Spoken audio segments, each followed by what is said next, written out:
Hello, everybody. How you doing? This is Mr. Campbell. I'm coming to you live from my living room. I hope everybody's doing well. I really appreciate you guys all participating this year in our third annual North County High Schools Film Festival, which also now includes middle schools as well. And so today we'll kind of keep things brief. But first of all, like I said, I want to thank all the student filmmakers, all the teachers, all the family members, anyone who helped make this happen. We ended up having, I believe it was 36 films total from 9 different schools, 7 high schools, and 2 middle schools. Really proud of all the stuff that you guys turned in. Before I get going, I want to thank Nico Katzen, a student at San Marcos High School, for helping me arrange today's live stream and making it happen in such short notice. To be honest with you, I didn't know what we were going to do with this, but we felt like this would probably work better than a Google Meet. So we gave it a shot. And hopefully people are able to watch at home through the link for YouTube. And I see a lot of the students who participated are in this Discord app right now. So that's very cool. But we're going to get going here. Like I said, there's 4 award categories. So there's Audience Choice Award. And then we'll look at Best Short Film, and then we'll look at Best Documentary, and then Best Feature. One other group of people I want to thank, if they're watching, is I want to thank the judges. So Robin Sarvis, Dwayne Trammell, who organized the San Diego 48-hour project. And if you're ever looking to kind of take your game to the next level, that might be a project you want to enter. I want to thank Chris Boyd, an independent filmmaker and screenwriter from University of Southern California Film School. And I want to thank Matthew Fisher, a professional screenwriter who writes a lot of work in like South Korea, North Korea, things like that, and does some pretty cool stuff, has always been on my advisory board. So thanks to all of them. They watched the films along with myself, my wife. We all had our input in it. And then obviously the Audience Choice Award. Thanks to everybody who voted and really got out there and kind of promoted your own films. That's what you got to do. So without further ado, what we'll go ahead and do is I'll have some montages for the different categories, but I will go ahead and show each winning film. And Nico will go ahead and plug that in for me as we go on here. So we'll get to watch the winning films. And then what we'll do is we'll bring in those particular groups. Nico knows who those groups are, and he'll allow you to kind of come on and make a speech through the live stream. So hopefully technology works for us and it all works out. So the first film, we'll start with the Audience Choice Award. First of all, I want to say about this film is just the passion that these students had for promoting their film, because they had so many votes. And I don't think they were, stacking the ballot box, as they say, or stuffing the ballot box, but they did an incredible job of getting it out there. Book, it had some crazy amount of views over the period of time, like 2,000 views or something insane like that. And so the Audience Choice Award goes to the film called The Small Dairy. Okay, and that's by the middle school, David A. Brown Middle School in the Temecula area. So congratulations to you. We're going to go ahead and cue that film up right now. And Nico, if you go ahead and show that, that'd be great. My name's Herman D. John from D. John's Dairy in Wildemar, California. I've been here for 62 years. My dad first came from Holland in 1947. He had to be sponsored by a family for immigration status to be able to come to the country. He had to have a job. We actually started in Wildemar in 1958. By that time there were 7 kids and 1 cow. We leased the dairy for 5 years. So in 61, the dairy here, which was Lake Elsinore at the time, was for sale, and my dad purchased it in 61. At that time we were milking about 20 cows. And from there on it has grown to, which today I milk around 70 cows, and I purchased it in 1973 from my dad. The three hardest things about being a dairyman is it's a 7-day-a-week job. You have to feed the cows twice a day, you have to milk the cows twice a day, and we process the milk twice a week, and you have to run the store 7 days a week, 8 to 8. One thing that's really been nice for Wildemar with me being here, that it helps keep the community kind of rural. I've had people tell me, don't ever leave, because we don't want a bunch of houses. And I also enjoy the community, so I like to sponsor the kids. We do tours for the kids, we sponsor baseball teams. We're now with the Rotary Club doing a Scary Dairy, and we're also helping with library books. My daughters take care of that, and I enjoy the part where the family all works with me. What we enjoy most about the young kids coming out, that we call them now citified. We get city kids out here and they think milk comes from the store, and they have to actually see that it comes out of a cow. They don't know what a chicken is. So we really enjoy that the kids start to see what farm animals are like in real life. One of the most asked and funniest questions is, the milk comes from where? It comes from the teats of the cow. There are 4 teats on a cow, and that's where your milk comes from. One of the biggest questions we get from most people is, why is your chocolate milk so good? It's world famous. I said, because I use farm fresh milk, I use real cocoa, I use real sugar. I could be flying an airplane to go visit my brothers in Oregon, and if people see my t-shirt, they go, chocolate milk. We love D. John's chocolate milk. Why? I don't know. I drink a lot of white milk. I'm not a big chocolate milk drinker, but I sure love that the people love our chocolate milk. We came here in '58 when my dad started. Riverside County had 80-some cash and carry dairies. Those dairies all milked roughly around 40 to 50 cows. I'm the only one left. They're all gone. It's hard on me, but the small farms are over.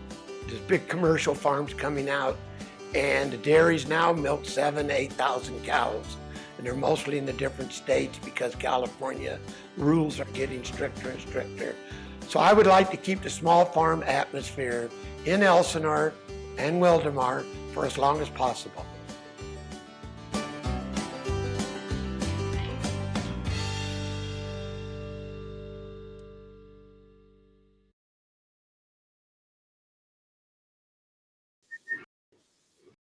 All right, so we have Madeline here from David A. Brown, and she, again, she took home the Audience Choice Award, her and her group. Her teacher, Mrs. or Miss Pitati, is just, it seems like an amazing person. And so I'm gonna let Madeline take it away here and just give a quick little speech for her Audience Choice Award for the small dairy. Take it away, Madeline. So I would really like to start off with thanking the community. Thank you guys so much for getting all those views and voting. And it's really amazing that we could actually do a video on a small town dairy that's been supporting our community for generations now. And they're the first to donate to like the PTA and the community library and all of that. And so just thank you, the community, and I'm really excited. So thank you guys so much. All right, congratulations, Madeline. All right, so there's one down, and we got 3 more to go here. But very cool story. Again, I reached out to her sister, Miss Vitati's sister, who works in the Vista district, and maybe I'm getting this all mixed up, but they are in Wildemar, which is near Lake Elsinore, so I kind of had it wrong. It's not Temecula, but just random connection, and they end up winning an award, so very cool. All right, moving on to our next awards. We're going to be looking at Best Short Film. So we made a quick little montage here, kind of like you'd see in at the Oscars. So I'm going to let Nico go ahead and just play the montage of all the nominees. So take it away, Nico.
Do you know the film?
All right, so best short film.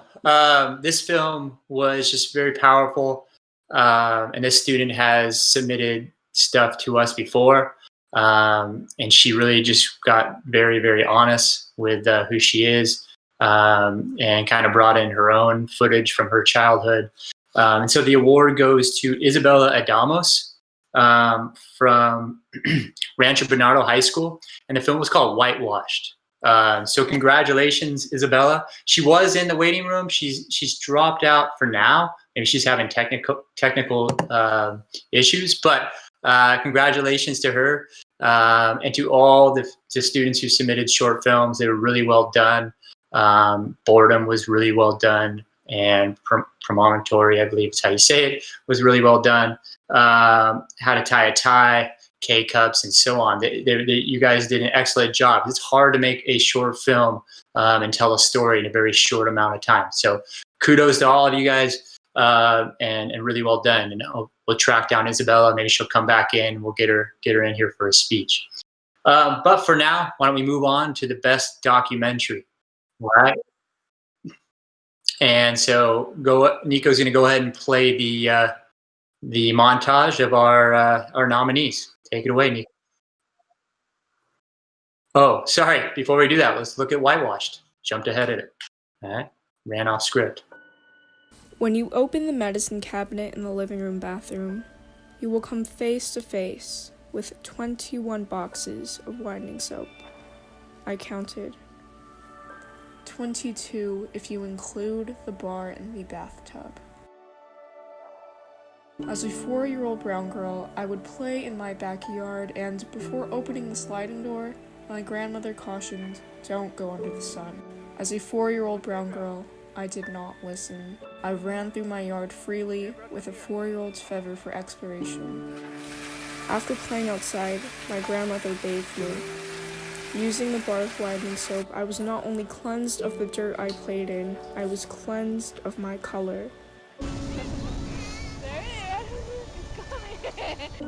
As I have grown, I have endured the flood of "you're too dark" comments and the "stay in the shade" warnings made by family members. These words have been sewn into the fabric of my childhood. Over the years, conformity became my best friend. I swam in a sea of white faces, practically drowning for their approval, only to come to the realization that I will never be that. I may be able to mirror their beliefs, their voices, and their uniforms, but when I look at my reflection, a brown face will always be staring back.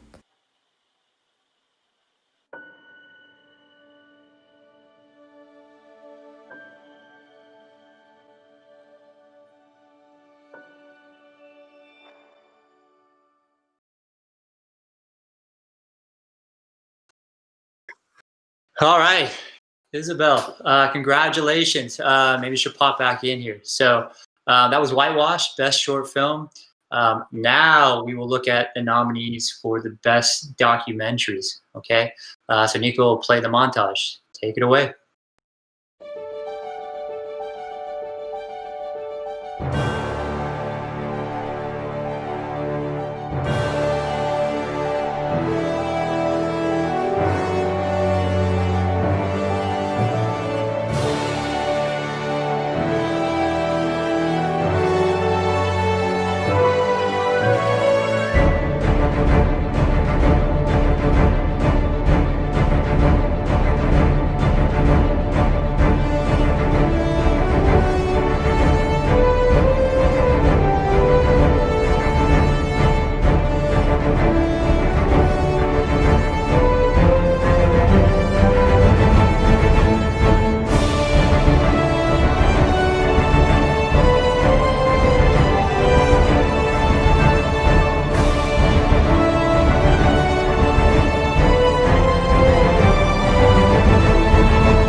All right, so here we go. Best documentary. The award goes to a film that all the judges felt was just very, very powerful, really, really well put together.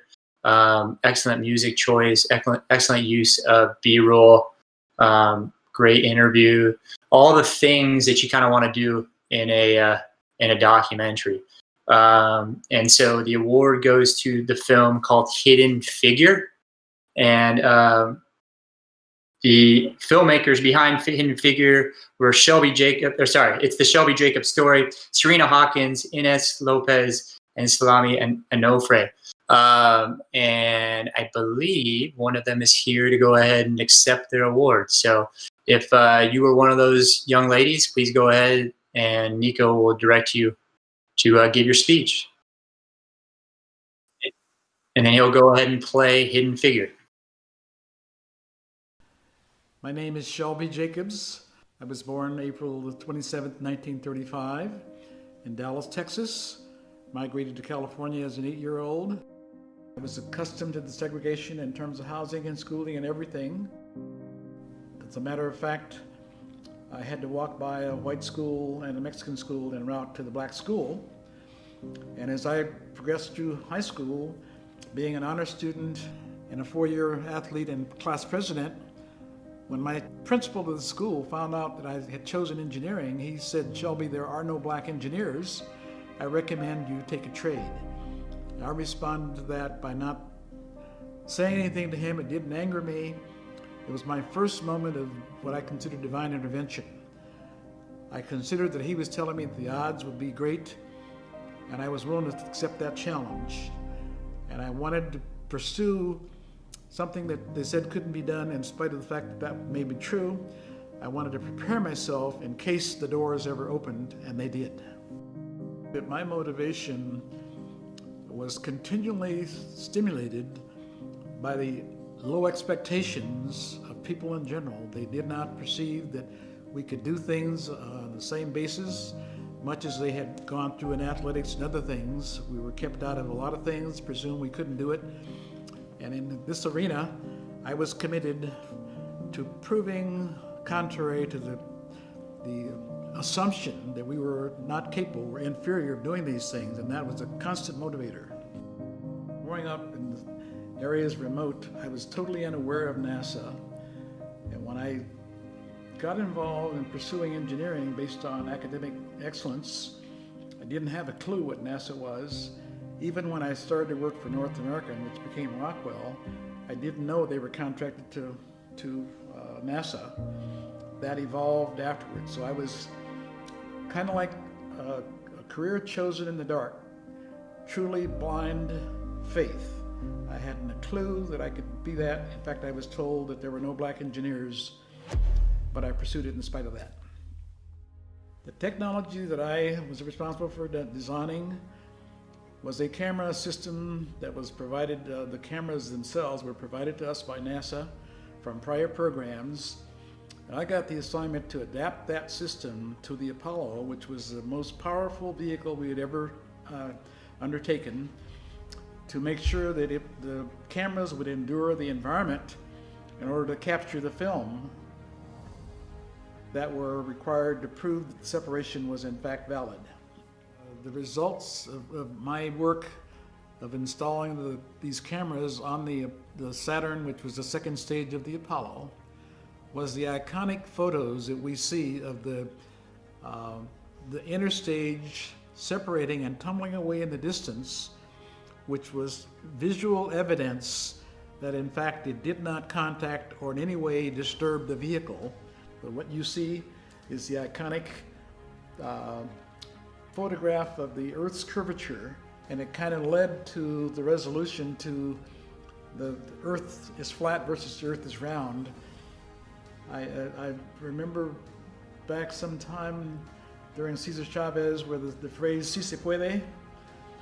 Well, I was one of those, it can be done, long before that became a coined phrase. I was practicing that from the 1950s. I'm a strong proponent of equality to the nth degree. Whatever you can do should be permitted to do that. As a female or as anybody else, there should be no distinctions prejudicing your skills or your career path.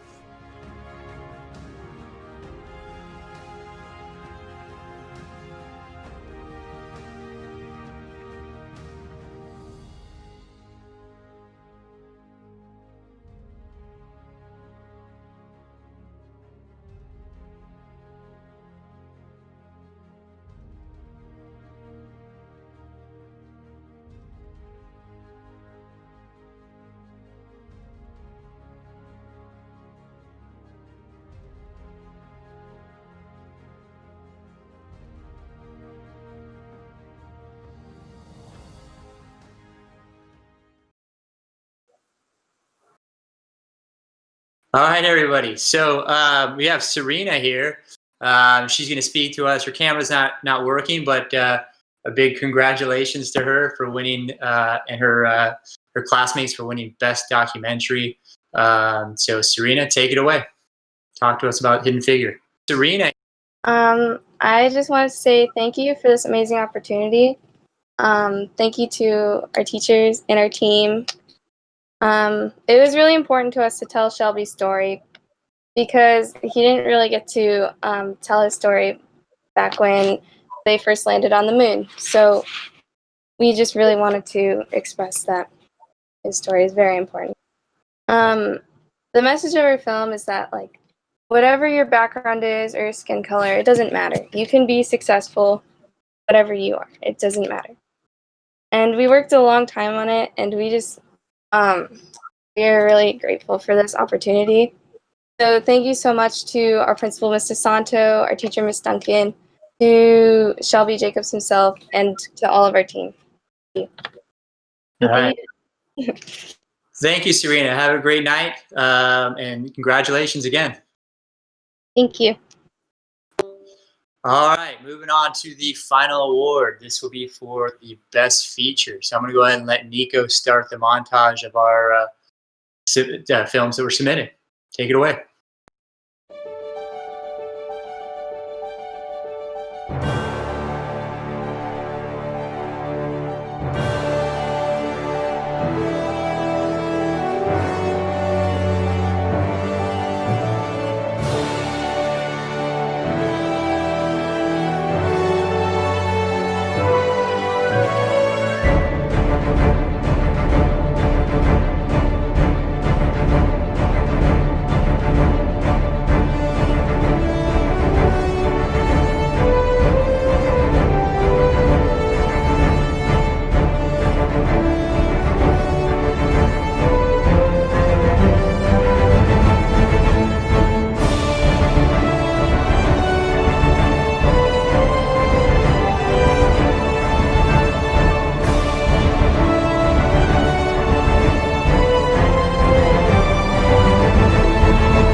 All right, so here we go. Last award of the evening for Best Feature Film.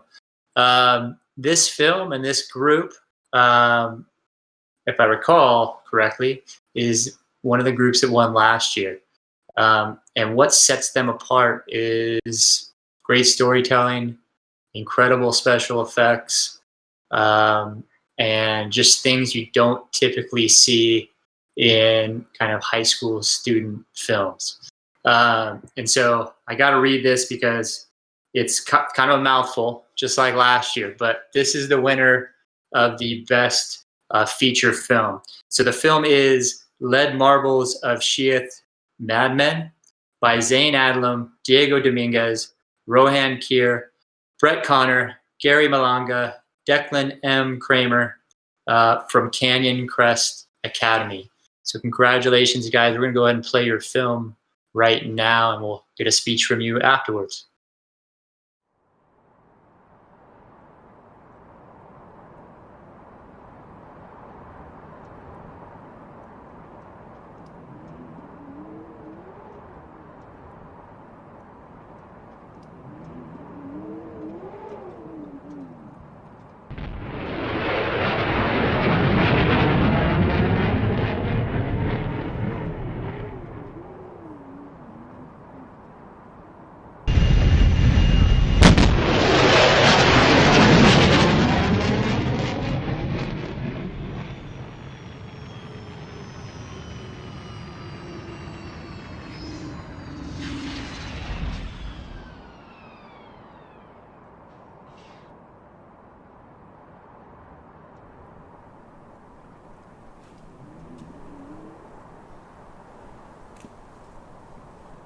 Get up.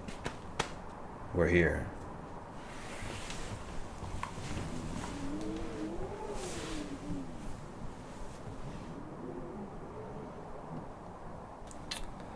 Now I'm required to remind you about the whole manipulation side of this thing. What do you mean? It was written in the brief. Did you read the brief?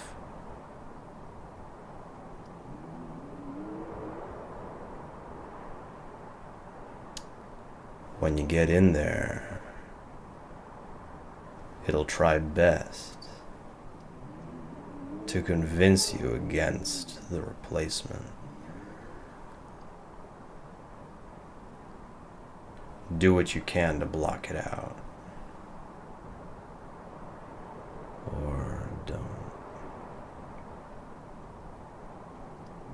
What do you mean, don't?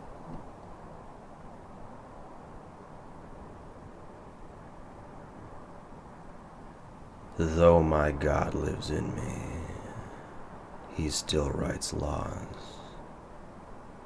And I'm just doing my best to climb out of hell.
Birth and death are much the same, you know. But they don't sing lullabies at funerals. Why have you brought seeds of virtue to be ground? There lies only soil behind you. Don't give your life without a heavy heart. You do this for man, but you do this to be God. You do this for the virtue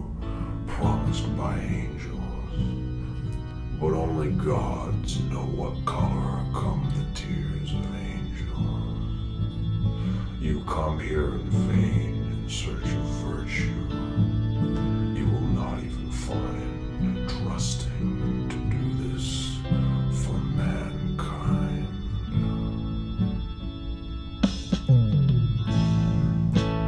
This is no humble profession.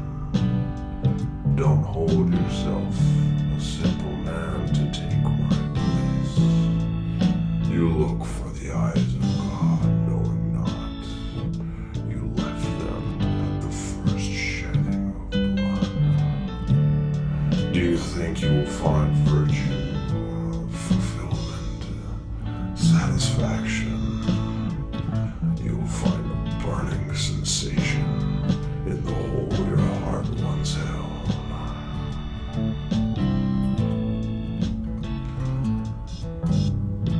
God cannot be man. God cannot understand man. God cannot love man.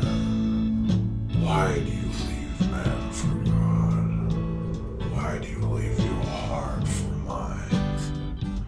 God writes hymns for men because God cannot sing.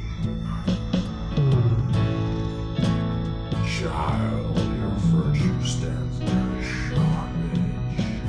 Do not seek your love and your hatred for a sickly numbness. You will not lay in the skin of God. In this sour sleep, you will find the madman.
All right, well, we're back.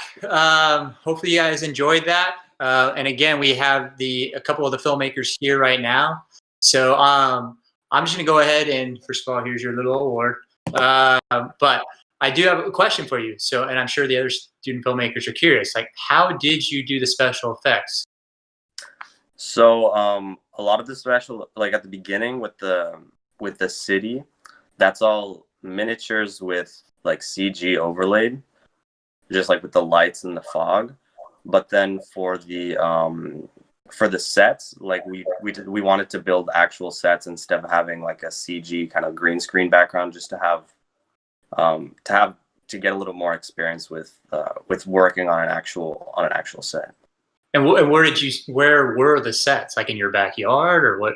How did you? That was just all in my garage. In your garage. All right. Yeah. Very cool. And how long did the film take to make? I think the materials, like for the set walls, were bought in October or November, and then it was like because it was all first, it was just set walls. We built set walls, like modular walls that we could kind of reconstruct into different sets. So it was kind of shot, like one scene was shot every month or two, instead of it all being shot at once. Okay. But that way we could fit it all in the garage. So it was all. All right. And so it's probably for 6 months. 6 months. Wait, what? So this is the part where you two get to thank the special people in your life. So I'll let you take it away. Well, definitely I would thank Zane for the music. Always Zane on the music. Yeah. Cool. Diego for acting and like being on the production side. Brett's the same. Rohan, of course, for coming during like winter break and other days after school to help film. And then also Mr. Malanga. Like Mr. Malanga didn't want to act in it, but I convinced him. And Nice. So big thanks to Mr. Malanga. Nice. Yeah. And you have anyone you want to thank? Declan. Somebody else, Rohan. Anybody else, Kester, Rohan? for Brad Kester, heading What Cinema about- Conservatory. What about Christian Pierres? Yeah, Christian was on set too. Yeah. And Gabe. He helped with costumes. All right. Gabe well. provided entertainment. Okay. Nice. Well done, guys. And I think that's 2 years in a row. So that's very cool. Keep it up. And I wish you both the best of luck. I know I think you're both seniors. I could be wrong, but That's correct. Yeah. so you're moving on into the next phase of your life. So good luck out there. I may come looking for you to be a judge on future contests. All right. All right. Thank you so much, Mr. Campbell. Thank you. All right, guys. Have a good night. You too. Okay. Well, that wraps up our third annual North County High Schools Film Festival. I'm going to have to probably rebrand that now that we're getting middle schools in here. But again, I just want to thank everybody for submitting films, for participating during this kind of unusual times that we're living in. I really appreciate it. I got to thank all the teachers. Every year I visit them or email them. They're always more than happy to help me out and promote it. Again, to Nico, who set this up last second, and to anybody else out there who's just watching, who supported these student filmmakers. It's a very hard thing to do. I always say watching movies is easy, making movies is hard. And these young men and women are making some incredible films that are very powerful. And if you didn't get a chance to watch them all, I'll leave them up on YouTube. So please go on the website, www.nchsfilmfestival.com, and please go ahead and check them out. I'll put the link back up there. Besides that, reach out to me if you want to discuss ways of making it better. Like I said, we just pulled this together today, so I think it turned out all right. But we'll see you next fall for the next edition of the NCHS Film Festival. Bye-bye.